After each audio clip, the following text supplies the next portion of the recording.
Welcome back, friends and family, to the Son of a Mother Show, episode number 5, where it's my mother and I talking news, life, books, movies, family, answering questions, all the above. Nothing is off limits. Mom, you ready? I'm ready. Come gather round, people, wherever you roam, and admit that the waters around you have grown, and accept it that soon you'll be drenched to the bone. All right, there it is, guys. Bob Dylan, Times They Are A-Changing. Why'd you pick this song, Mom? Well, it was my turn, and I went to see the Steve Jobs movie this week. And anybody who's a Steve Jobs fan knows that Bob Dylan was one of his favorites. He listened to him all the time. I even from the other movie, from the Jobs movie with Ashton Kutcher, they played that song for them too. It's a lot of like mellow music. Think about, he would, the age that he's at, that kind of reminds me, but I don't think my dad liked Bob Dylan for some reason. I don't know enough about him, so I'm saying no, because the people my dad liked, I know a lot about. So there you go. I don't think the reason I wasn't, too much into him. Well, it's not my age. It's not really into my age group, and he wasn't into him. Maybe it was too mellow for him. How would that be? Well, maybe it just calmed Steve Jobs down a little bit. Maybe he just needed to calm down. He did a lot of LSD, so let's just remember that. You know what? There's a lot of science into, some great things have been created on psychedelic drugs. The whole entire Beatles White Album? Yeah. That, like songs, all kinds of Pink stuff. Floyd, yeah, look at Apple now, and probably the envisions that he had, people are like, no, that would never happen. Be like, right. No, last night I did LSD, and this is gonna happen. Joe Rogan talks a lot about that. I saw this, and this is what's gonna, because you see things. Yeah. So Joe Rogan does that a lot of psychedelic drugs that he really highly recommends, and for people that suffer with all kinds of ailments. He said you will you kind of get like enlightened into things that you would never think about. I guess like it's called DMT, which is it's a chemical, right? You can look this up, my friends. It's a chemical that's produced in your brain, right? And it induces like dream states. It's kind of responsible for dreams. And what happens when you dream, this chemical is released. It's naturally occurring in your body, but just at low doses. But the psychedelic effect of that chemical in your brain is so powerful that when you wake up, your body has a natural reaction to try to wipe out that short-term memory, because it's too much, right? A lot of the times. So it's always so rare that, when you are dreaming and you remember dreams. So, and it's solely responsible for that chemical DMT. So, and they've actually, you can extract it from different plants. Like there's a plant called Ayahuasca, and it's like a South American plant that they do, and they have all these type rituals that they would do, and you take this ayahuasca, and it's crazy. That's a whole different topic. But at one time, I was at a skating rink where I grew up. And every is this Friday where you're night. going to tell me you did psychedelic drugs? And at that time, I don't even know what it was, but they used to put it on little pieces of paper. Okay. Acid. Yeah. Right. And some kids like, here, do this. Right. So I would like put it in my mouth, and nothing really significant happened, I have to say. But he kept saying to me, like, so how do you feel now? So how do you feel now? And I was like, you know what? And then all my brain could think of is, your dad always said, if you took something that wasn't, you don't know, call him. So I got a dime, called my dad. I was like, I just did this stuff. I have no idea what it is. And he's like, I'll be right there. So he came and got me. He stayed up with me all night. And I think I just had panic attacks all night. I don't think it did anything. I think I just freaked myself out about like what was supposed to happen. And nothing really happened, I have to say. So I didn't experience anything. Ladies and gentlemen, all right, let's just realize what just happened. My mom just admitted that she did acid. So, just did acid. I was probably too bad I didn't hear about this when I was 17. At least I'm not doing acid. I got tricked. Did I mention the part of I got tricked into it? Like, well, whatever. Anyway, as I see it, it was probably nothing. He probably gave me this piece of paper that had absolutely nothing on it because. Yeah. Well, they had like those Listerine things. I don't think they had those though. Back, no, they didn't. No, I know what you're talking about. I hate those things. I hate them. But I know. Steve Okay, Jobs, so I mean, you back can attribute on you can attribute a lot of that. I would definitely attribute a lot of his vision to doing psychedelic drugs. I think it's got a big effect. But I think that I think there's a place for it. I think that you shouldn't be just doing them pretty much on your own. I think that you should definitely look into like someone that knows a lot about it. So don't take this and be like, Kyle said I have to do psychedelic drugs. Don't do them unless you're supervised. I'm for real. Don't. Unless you're an adult. You can, if you're an adult, do whatever you want. Yeah, I still don't trust it. It's kind of like marijuana. I don't smoke right now.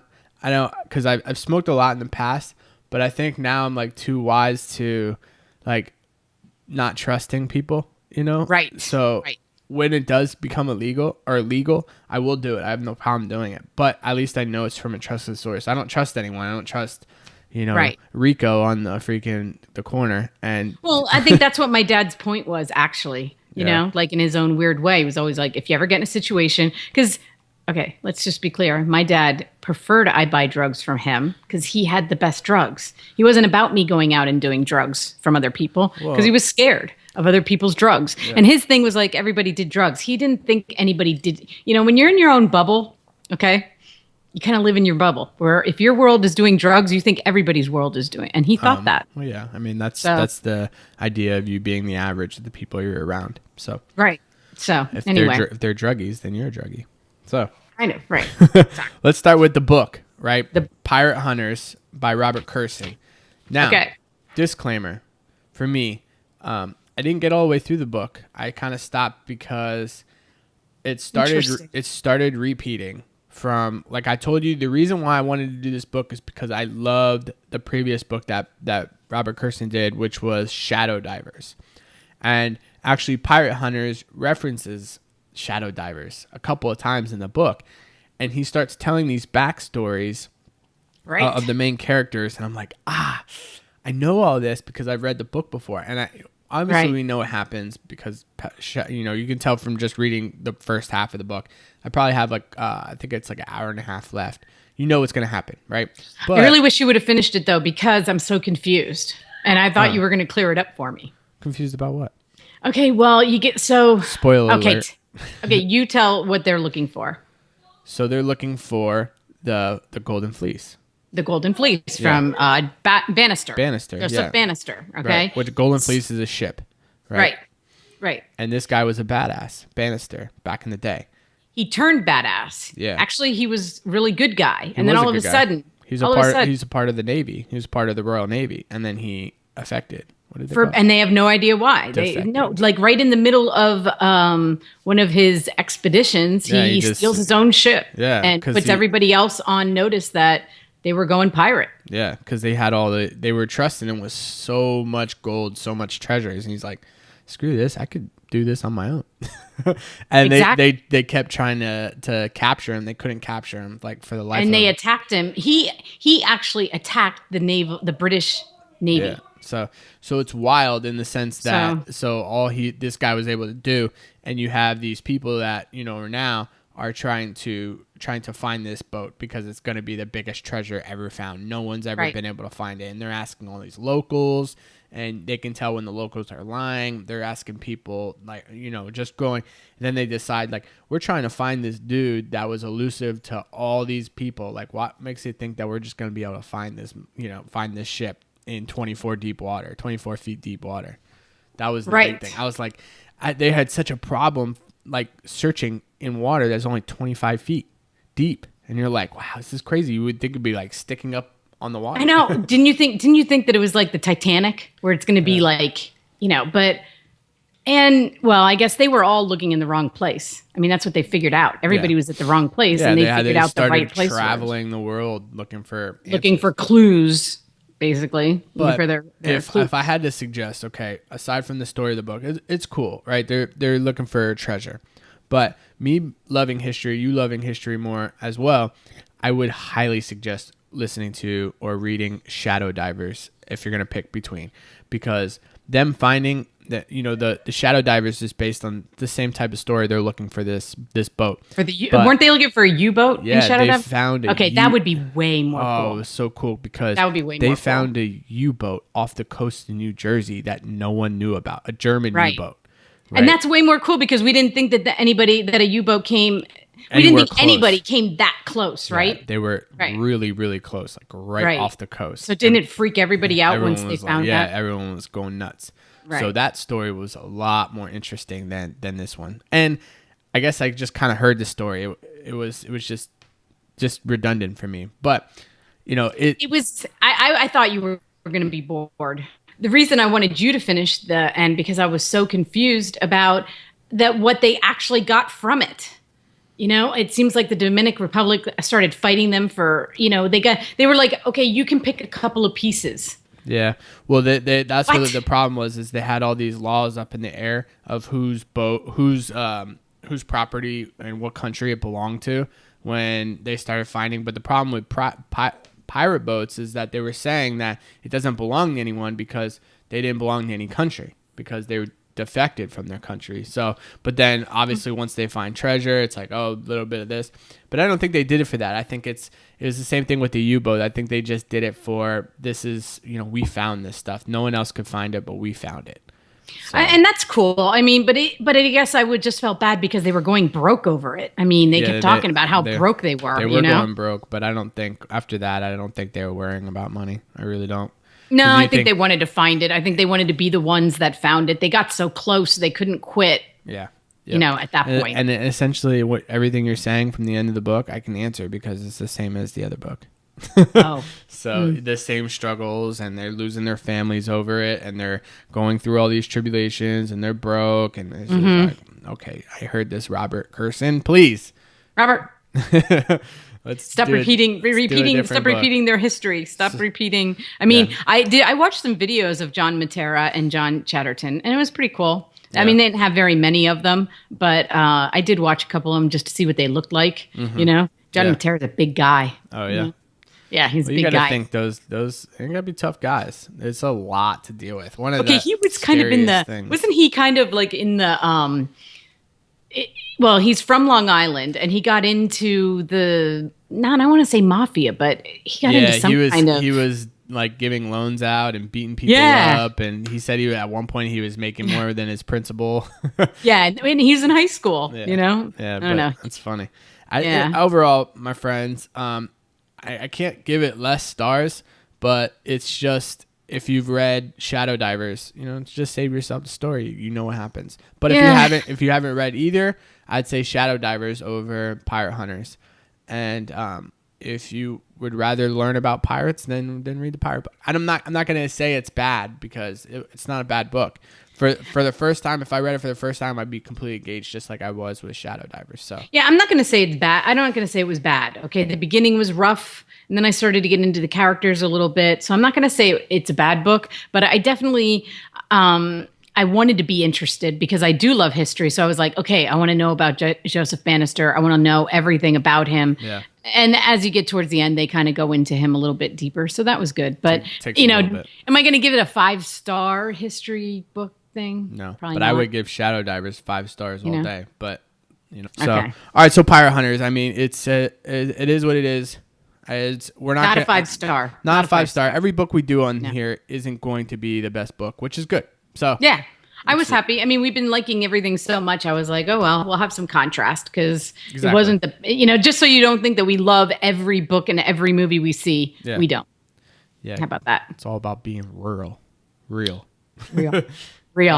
So we're about to get real. Oh, okay. Here we go. Because we're about to talk about the Steve Jobs movie. Steve Jobs movie, the newest one, right? Okay. Go.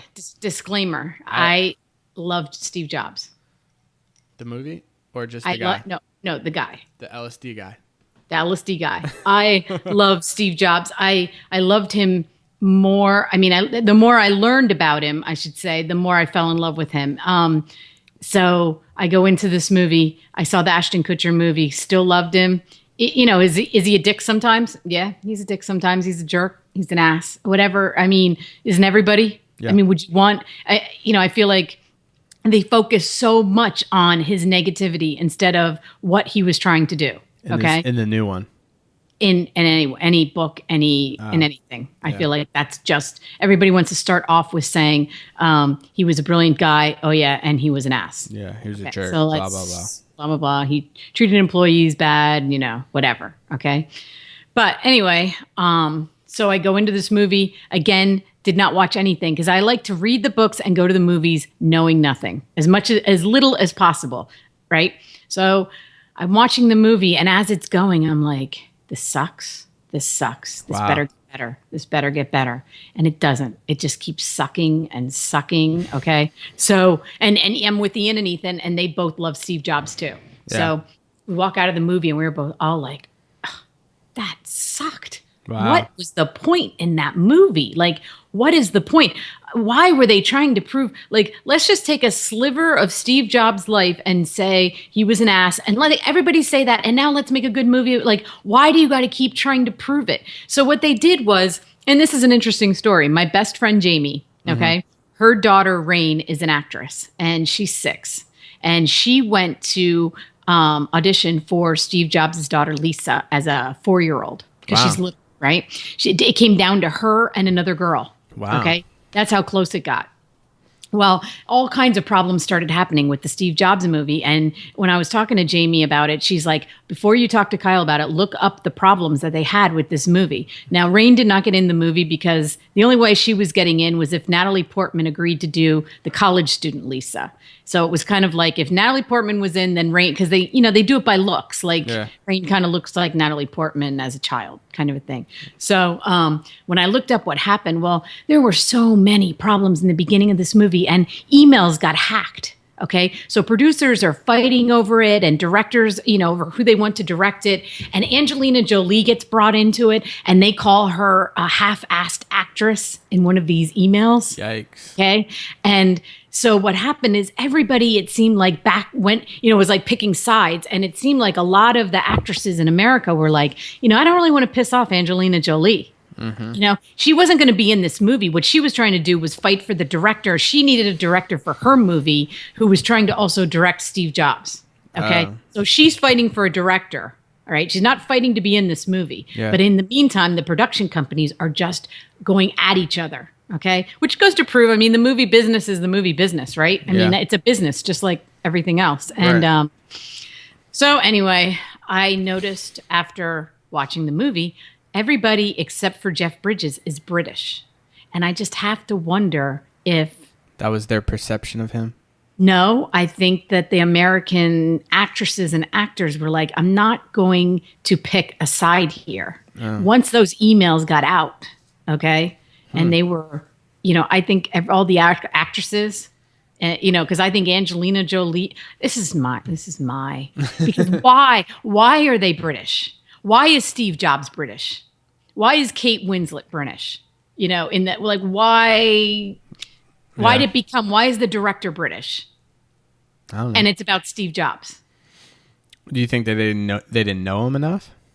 No, I just think the Americans were not wanting to get on the bad side of Angelina Jolie. Oh. I think they kind of washed their hands. It was a Sony Universal fight. Sony and Universal were fighting over directors, basically. I just think the story was told already. The story. I know, and here's the thing. I tried to talk to Zach and Mark about it, and they're both like, "Oh my God, can we just get over Steve Jobs already?" We understand he did a lot. Well, how many? The man died how many years ago?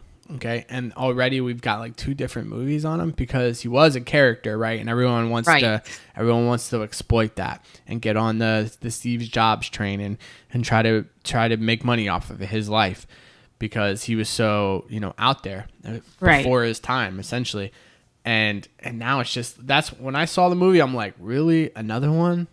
I loved Ashton Kutcher, and I didn't. Me too. I didn't want. Me too. I loved Ashton. I can't even tell you like how much I loved that movie. Okay, it was a great movie. I didn't think it was. I don't think it didn't show that he wasn't an ass to people. I think it did. It showed. Yeah. But here's the thing. So I get back from the movie and I go to YouTube immediately because I'm like, I have to know what it was about this movie. Right. So what they do basically is, how Steve Jobs always did the huge presentations in front of the board and the shareholders and everything for every product launch. Right. Okay. So the movie split into 3 separate movies. You got the 1984 Macintosh launch, the 1988 Next launch, and then the 1998 iMac launch. Okay. And then it shows what he's doing before he goes out on stage. Right. Yeah. And okay, so they have him with John Sculley. They got him with Wozniak. They got him with his daughter, Lisa. And I'm thinking, why is he doing this before he goes out? Like, why is he having all these drama fights in the back, right? He didn't. He didn't. Yeah. They made it up. Wow. Okay. It was a what if John Sculley showed up behind the scenes and he's about to go out? What if Wozniak actually had a fight with Steve Jobs? This is what it would look like. Because Wozniak said he did, right? Yeah, so I watch a video of Wozniak and they're interviewing him about the movie and you know him, like for anybody who doesn't know him, he's a goofball, okay? He's this highly intelligent guy who's a complete goofball. And they're like, "So how'd you like the movie?" "Oh, I thought it was awesome." "Oh, really? So you liked how you thought Seth Rogen did a good job?" "Oh yeah, Seth was amazing. I loved him." Another American, actually, he's in with Aaron Sorkin too, but whatever. Aaron Sorkin wrote the movie, so. Yeah. But anyway, so he's going on, and I'm like, okay, so he's for this movie. Interesting. And then they're like, "Well, what about the fight between you and Steve?" And he's like, "Yeah, and we never fought." And I'm like, "What?" And he's like, "Well, I think they did a good job writing what would have happened if we actually would have had it. But no, I never called Steve an ass." Oh. That never happened. And, and I wasn't fighting for the Macintosh, and I wasn't, I was good. Like me and him we were on the same page at that point. Wow. What? And I'm like, why did I go see this stupid movie? Why? Yeah. It's just like a dramatization of his life. What would have happened if Steve Jobs had a fight with everybody who hated him. Yeah. And how I mean, no, not everybody. Everybody who should have had a problem with him, but didn't. I mean, John Sculley, yes, they fought. That was documented. I mean, of course, he got fired from, because Sculley came in and Jeff Bridges did a great job of what John Sculley would do if he ever fought with Steve Jobs. So that I guess that's the next steps for portraying Steve Jobs. It's like, what if this happened? But that didn't happen. No. But what if? What if him and Wozniak? Let's make a movie about that, and then it's just gonna get just thrown through the mud, dragged through the mud of who Steve Jobs was and his actual life, because these directors need to make money. Like, no, Steve Jobs' story was already told. We need something else. And that's what they said. And when I watched the interview of Aaron Sorkin, he's like, "Well, we've already we've read the book. Walter Isaacson wrote the book. We've read the book. We saw the other movie. Let's make it a drama movie about what he was going through personally behind the scenes." Okay. But yeah. I don't know. His fights with Lisa and her mom, basically his daughter from, remember? Yeah. He named the Lisa after her. Yeah. Well, you get to find out more about their relationship, but basically they tried to portray him as not a good dad. But I don't know, your daughter's 4, you're not in a good relationship with her mom. It was stressful. And I'm not even trying to make up excuses for him, but he did figure it out, and she ended up moving in with him, and he figured it out when he needed to. Yeah. On top of, creating things that the whole entire world uses now. Yeah. I liked seeing there was a couple of pictures going around of the first reviews of the iPod, and people were saying there was a lot of famous reviewers saying I don't know where Steve Jobs gets off on saying that the compact disc and the CD are going away. This MP3 player is just going to distort all the music and the quality is going to be terrible. I don't know where he thinks that he's going to do with this. This is a guaranteed flop. Wow. And that would be cool to see. Yeah. And it was a picture. It was a picture. And now you have that's the highest quality you can listen to is from MP3s. Yeah. And not necessarily with our phones. There are MP3 players. If you look at what they call themselves audiophiles, right? Someone that's really in tune with great quality sounding. They have these $1,000 headphones. They will never listen to music off their phone or computer. They have different just Right. compressors and all this different stuff to listen to their music. And Right. and that's how you're listening to high quality music. And essentially it is an MP3. Well, I don't know if it's an MP3 or if they create a different, if it's like a dot wave or how their Right. file extension is. But yeah, he was ahead of his time, and people were like, no, this is a flop.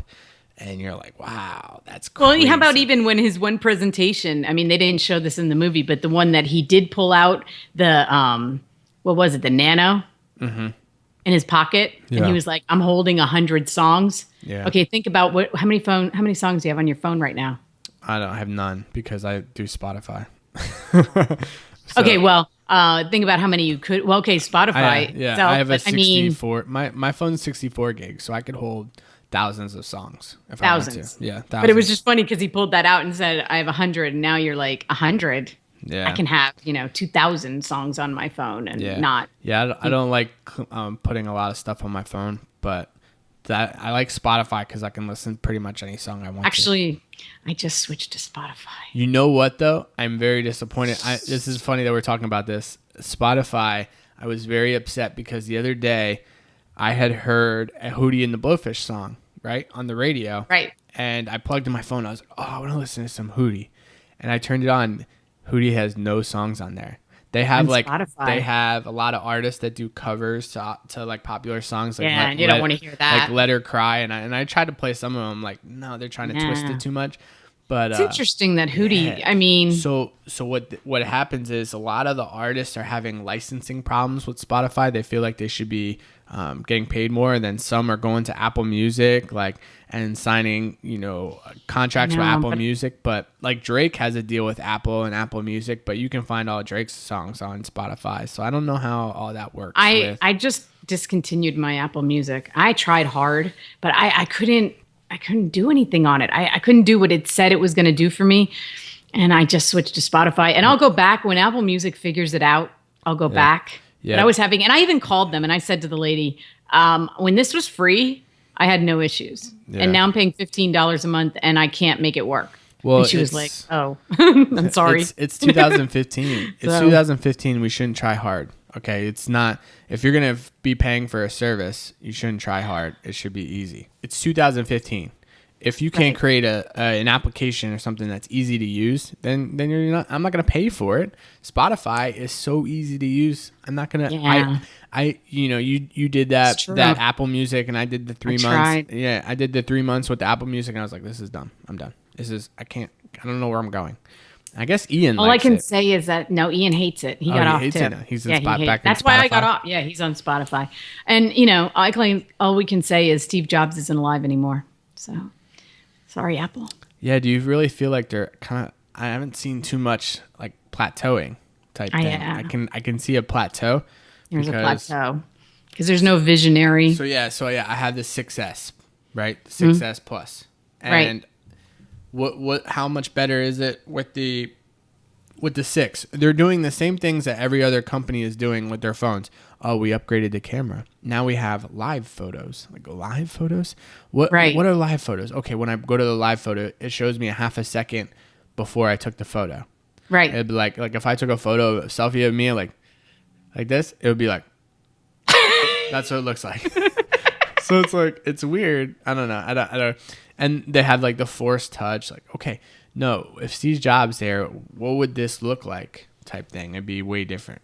I feel like. Yeah, I have to tell you really quick before we move on. I watched an hour interview with Joanna Hoffman, who is the woman that Kate Winslet played, and the movie made her portrayed her. They made her look like who is that girl? Okay, she graduated from MIT. She was an engineer, and she was brought in 1981. So we're like at the beginning of the Mac era. Okay. But the movie made her look like just an assistant that followed Steve Jobs around and worshiped the ground he walked on. And this woman is brilliant. Okay. She was an engineer. Yeah. But, she said that the problem or whatever that they had with Steve, the biggest problem is that they would get a product like just about ready to go out. And he would be like, no, because this button doesn't look right. I don't like the way this button looks. Yeah. And they would be like, Steve, dude, nobody's going to see it. It's not going to matter. You want to like, go no. out, And he's like, no, change the button. Change the button. And she said, not only was it sometimes a button on the keyboard, but it would be something on the inside that only somebody who opened the computer up, and he would be like, this wire does not connect to this wire. And they were like, Steve, it's not even true. But he's like, but it has to line up. I want to see that they're lined. So even though they wouldn't necessarily connect those two things, for him, aesthetically, he wanted those lines to be parallel, to look like this. Yeah. And they had to rearrange the whole board. So she said, a lot of things, and that's why they got mad at him. I think that's why, Sculley and all, they were like, we're spending thousands and upon hundreds of thousands of dollars because you don't like but you're right. What would happen? What would there be today on the iPhone? I think Apple's most known for its aesthetics. Everyone knows how clean and simple and you know what? I'm gonna be the first to say that this 6S Plus has been way slower with the user interface than I have experienced. I don't know if it's the software or what, but it gets in landscape mode and I can't get it to go to portrait mode. Mine does that too. I'm like, why does it freeze like this? And then sometimes it'll just, if I'm loading a page off of Facebook, it'll like take forever. I'm like, what is going on? And I can't do anything. I can't lock it. Like the Mark's gets stuck on message. Like his will go landscape on the messages. It's got issues. It's a software update. I think they're trying to do too much. That was the great thing about Apple in the past, is that yes, it wasn't as much technology as say Samsung or something, but the user interface was so seamless and everything was so quick. Bam, bam, bam, fast. Now this is like, you're trying to do too much stupid. Like this is like, feel like Steve Jobs would be like, that's dumb. Live photos, that's dumb. It's just going to slow down. People just want to see the photos. They want to see and live how photos. they're always like so insistent that every year has to be a new launch. See, he wasn't into that. He wasn't. And people pushed for it and pushed they for pushed, it. we have to have this. We have to have that. Yeah. And he was like, No. Especially like the Macintosh was supposed to be released, like 2 years before he let it go out because it wasn't exactly the way he wanted it. And, so he wouldn't be concerned about the launch a year thing. No. That wasn't every his year thing. There's no one coming out. Everyone loves it who are Apple fanboys. I like having a new phone every year now, because I've gotten sucked into it. And it doesn't cost me any more money because I have two lines that alternate as far as upgrading. So every year I'm eligible for an upgrade on one of the lines. So that's what I do. But it's not, he wasn't like that. And the reason they came out with the 4S was because he died. And they said, it's for Steve. Right now everyone's like, we need an S version. Oh, you came out the 5. Where's the 5S? 6. Where's the 6S? The 6S. Yeah, so and I didn't even next year, next fall, we're gonna have the 7. We're gonna have the 7. So what's it gonna be? Where's phones going? Bigger? Yeah, I got the bigger version because of videos and all that, and the better camera. But I don't know. It seems like almost like a plateau, and it's scary because you've lost someone that has taken a company from where it was at to the most profitable company in the world. And when Zach was saying that he didn't like Aaron Sorkin, so I called him this morning to find out the screenplay writer. And so a normal movie is between 90 and 110 pages. His movies are 180 pages, meaning it's all dialogue. And I said to Zach, oh, that's right. That's why I got so lost in the movie, because he's talking and they're talking and you're like, and I know a lot about Steve Jobs. Okay. But if you don't know who John Sculley is, and you don't know who Lisa's mom is, and you don't know who Kate Winslet's, Joanna, what did I say her name is? Joanna Hoffman. If you don't know who these people are, don't go to see the movie without knowing, because you will be as lost as I was. And, so. So he didn't like that. He just doesn't like that dialogue-y, you have to keep up. You gotta. Now, he did A Few Good Men. Okay. He wrote the screenplay for that. But that was think about it. That was a lot of dialogue too. Yeah, that's true. That's true. But you can't have the truth. Yeah. You can't. That is his line too. Yeah.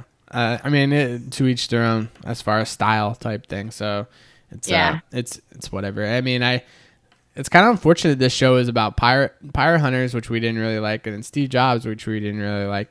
Talk Sorry. about something we like.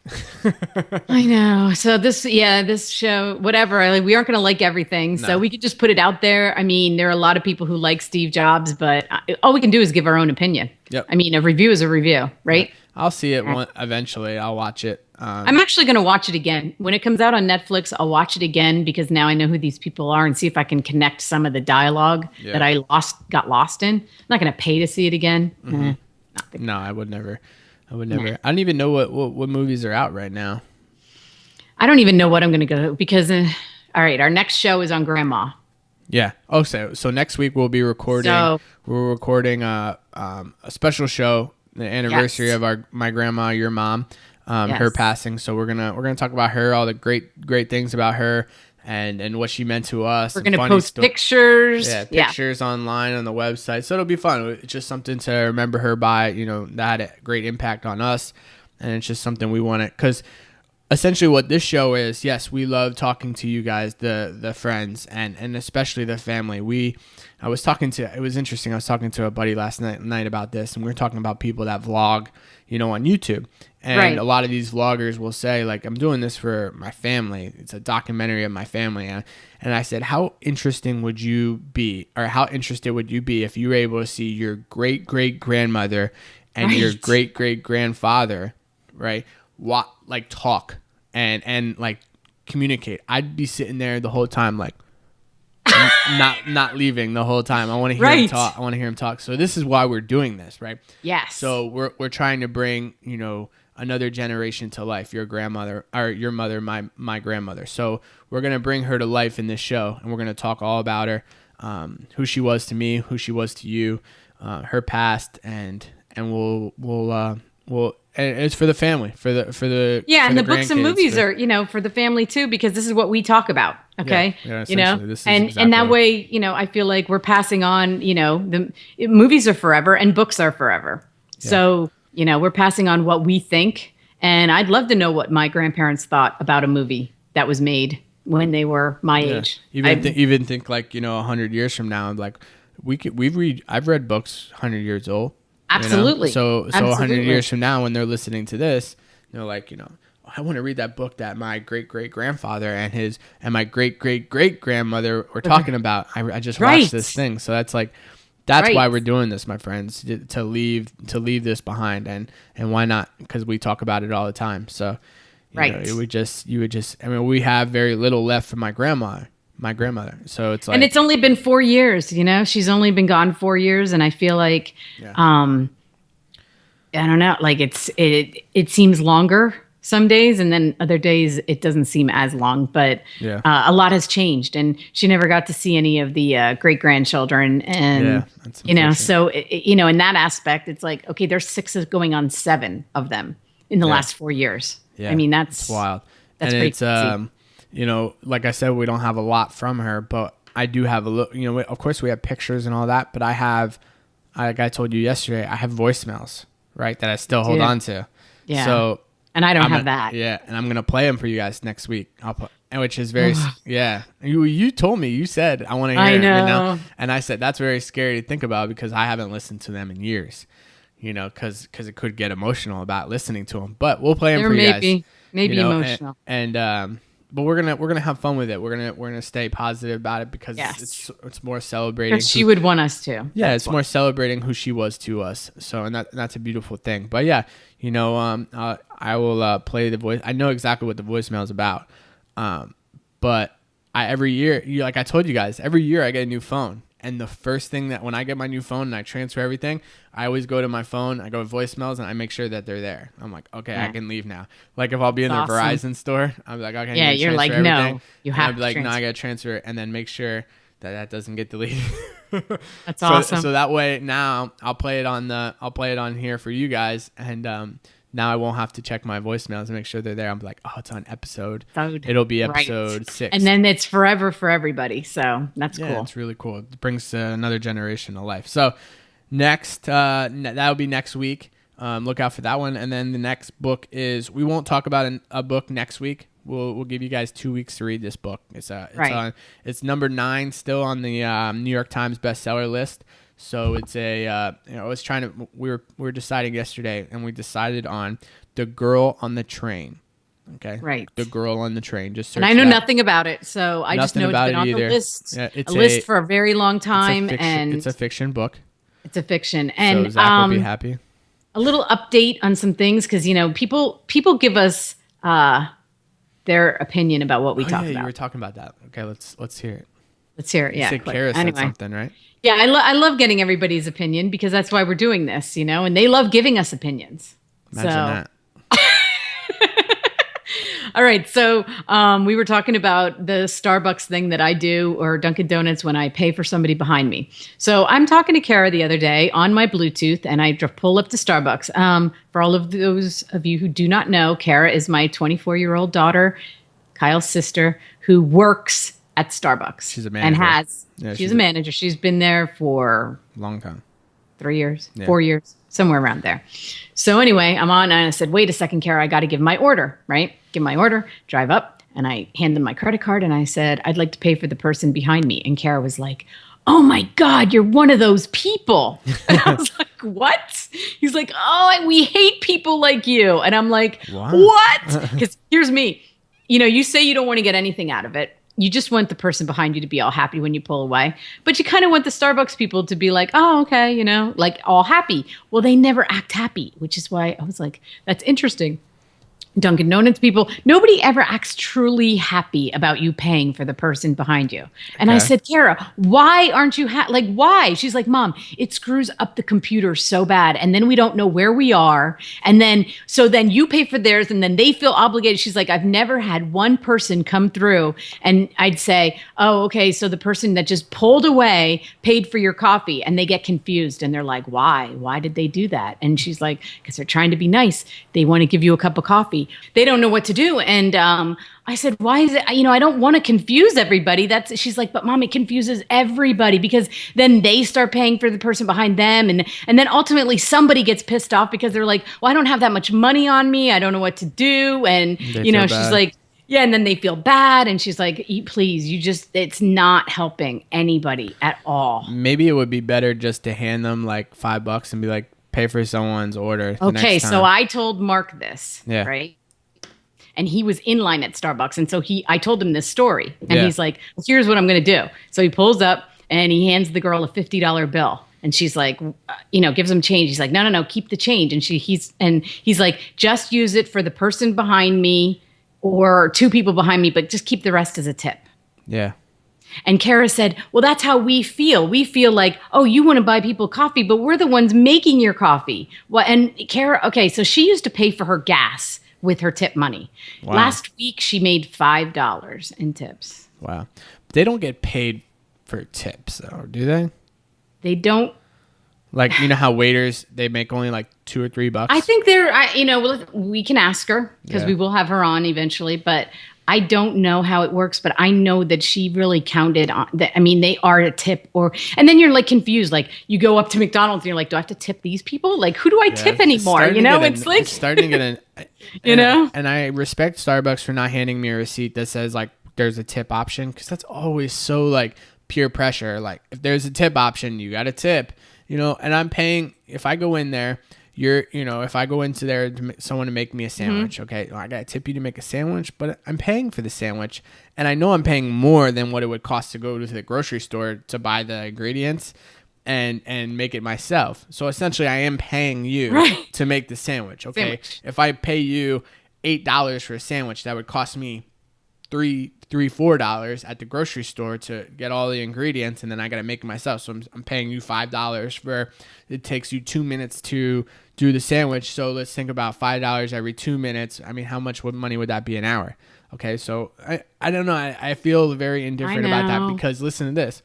In Japan, they don't take tips. It's almost as a demeaning manner, right? So when you're in a cab's a big one for tipping, right? Right. No, that's almost like slapping them in the face, like, oh, here's my FU money type thing. Like, here's just whatever I have. And they're like, no, we get paid. This is my job. I love my job, and this is my work. I don't need your extra money. Just pay me what you owe type thing. So tipping is a very, very derogatory, I guess, mannerism in other parts of the world that I've experienced. And the customer service over there is nowhere near, or America is nowhere near their service. Like you have a waiter, right? And you can tell that waiter stands there and not watches you in a weird way, but stands there. If you finish your drink, bam, right away, there's another drink coming. You never have to worry about. Okay, so you don't service. tip at a restaurant? Not at a restaurant, nothing. There's whenever I would go get my haircut. Haircut's a big tipping place, right? There would be people running around in there. They're literally running, right? Not sprinting, but little jogs, and they clean up your hair. There's never hair on the floor. Like, everything's very nice. The customer service is outstanding. I was so spoiled over there in Japan. Same thing with, like, third world countries like the Philippines, Thailand. Singapore was like that too. Singapore is not a third world country, but those places, it was amazing seeing how people cared for each other and the customer service, and they were just so nice. And I come back here and I'm, ordering a sandwich, and they're just looking at me like, is there anything else? I'm like, and she's like, hands me the slip, and it's like tip. And whenever I see like a tip thing and I don't feel like it's a tip service, like I know that they're not, like if it's a waiter, obviously I know they get paid because they're getting tips. So it's like $2 or $3 an hour.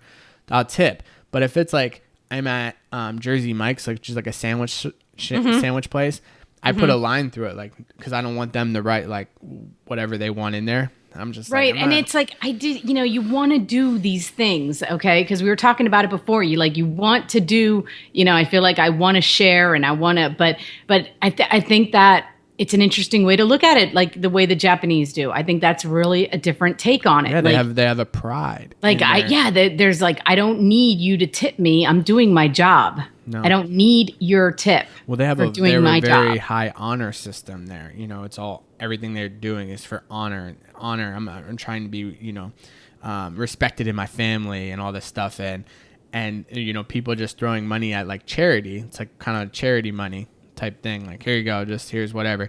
Yes, tips can be nice and it could be in a good way, but now that we've turned into somewhere, it's like, I need this tip money. It's like, you're relying on tip money. Why not just be so good at what you're doing? But you might not be in that situation, right? I don't, Kara's not in a situation where she can just, be so good at something and people want to pay, just keep coming back to you. But she's about to start that. Actually, I think she is. I'm saying there are definitely Starbucks that I'd rather go to than other ones. Yeah, me too. But when she's taking that car seat certification, right, which is awesome. She's going to be certified to be able to put people's car seats in, like, properly and safety. I didn't even know there was such a thing. She didn't tell me about this. Yeah, she just sent me a picture the other day about it. Is that why she always has car seats on her Facebook? Oh, man. She's crazy Nazi about car seat safety. What does a person like her do? Do they go to the hospital and show people? Usually what the hospital will tell people is go to your fire station, go to your local firefighter station, and they'll tell you. But she said she's went there before and be like, yeah, I'm looking to see if my car seat's okay. Can you guys take a look at my car seat? And they're like, we don't know, do you have the instruction manual? She goes, no, I just want you to look at it. No, we don't know. So what they have there in Dallas is they have certifications by this organization that will certify you on how to put any car seat in safely per the results of studies that have shown this is the safest way. So she can do, and then people can make calls on this website, right? I only thought there was only one way to put a car seat. I mean, my experience with car seats. Yeah, it's the right way. The right way is. I know, but I would just read the little instruction on the side panel. But people are, it's crazy because people don't do that, right? It's very difficult. Like there's little things like where the shoulder harness needs to be at their armpits. Sometimes ours might be a little bit too low at her chest, but it has to do with the impact and where it's going to hit her at versus breaking every single rib she has, with babies. So you have to. She just kind of experienced that, didn't she? Rear facing versus front facing, how old they should be, how much weight. But so say she does this on her own, which I was telling her, she could do this on her own, create business cards, hand them out at the hospital, and these parents have problems, they can call her. She can make house runs and come install their car seat and explain to them and make Well, I guess 20, the 30 confusing bucks. part too is like, they always change the laws on the weights. Yeah. Like, so so that would definitely be helpful because I never knew when to take them out of. So if she learns those rules, like more than anything, that is a great service, I think. But you know what the most amazing part about it is that she's obsessed with it, right? So she's not going to worry about tip money, right? She would love to go out there. She would do it and for free. Install your car seat. She would do it. She would do it for free, right? Yep, So if you don't, she would, if that's not the biggest telltale sign of you being called to do something, safety and helping people, they'll be like, oh, that's so dumb. All she does is install car seats. So what does it matter? That's something she's passionate about. That's better than you going clocking, swiping your soul away at your freaking factory. Okay. So when we talk about that, I think that she will definitely become very successful in being able to do that.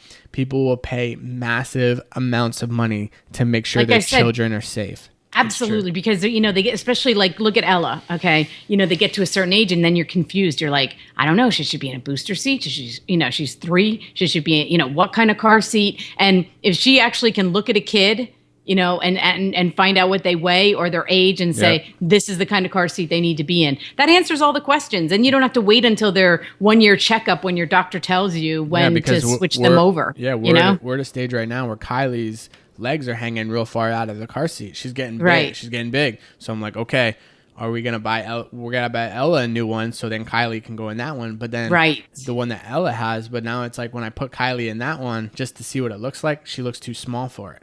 So I'm like, when did we put Ella in there? And we're, obviously when you ever think about that, you're like, when did we do that with Ella? I don't know. We always say, we got to write this stuff down.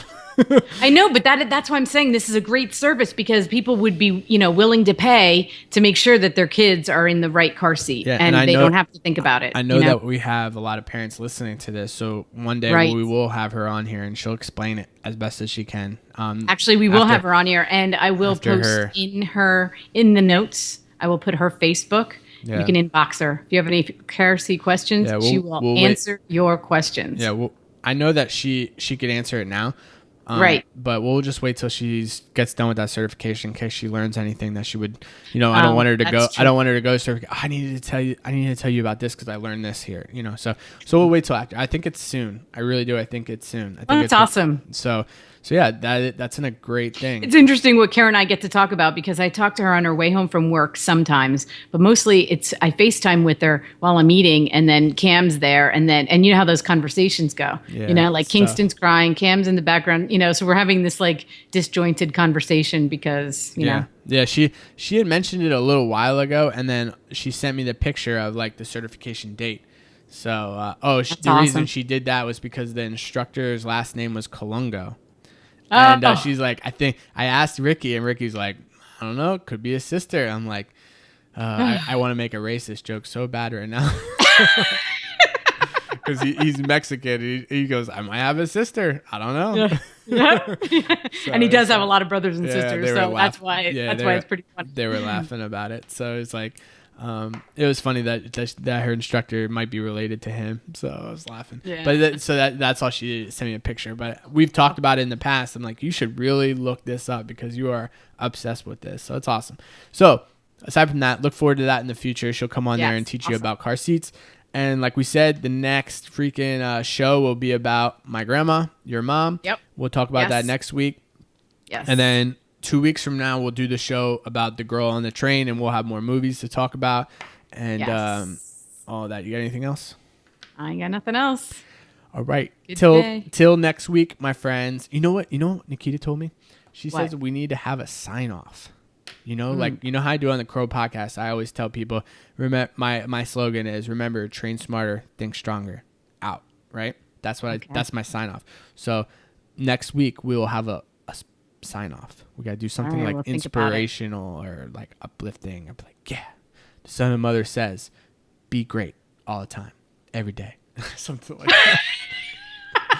Spread love. I like to spread love. Oh, that could be yours. All right, my friends. See how I think about love and you think about smart, and it's pretty funny. Yeah, whatever. All right, so next time we'll have something clever for you guys, so you can say to yourself whenever whenever you want to, I guess, and we'll talk to you next time.